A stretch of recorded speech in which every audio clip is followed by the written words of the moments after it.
So tell me about this delicious main course that you have set up here. Bueno, este es un platillo tradicional en México. Normalmente se sirve en las fiestas. La gente lo prepara con muchos ingredientes. Uno de ellos es chocolate, diferentes tipos de chiles. Lleva cacahuate, canela, tomate, cebolla, y se usa el pan que queda, se fríe y se usa también. This is one of Mexico's national dishes that is prepared at Christmas and other special occasions.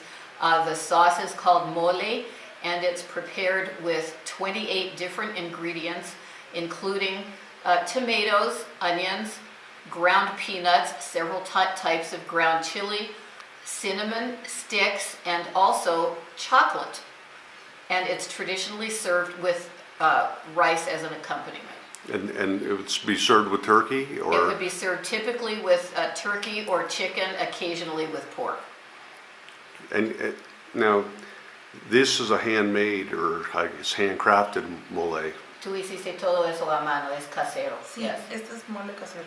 But you can buy a commercial product Se that's puede reasonably comprar similar. una versión comercial que es parecido. Yes. Sí, venden en las tiendas en diferentes marcas la costeña.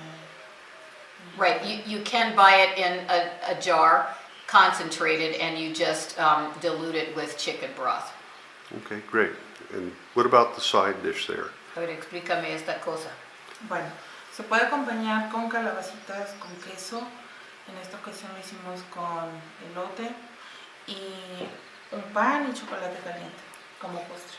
A typical side dish for the mole is calabacitas con queso, which is a zucchini with cheese, and it's prepared with tomatoes, onions, garlic, jalapenos, and stir-fried and then topped with cheese. At the end, you can have a piece of sweet bread and hot chocolate. Delicious. Very good. Bueno. It is delicious. Gracias.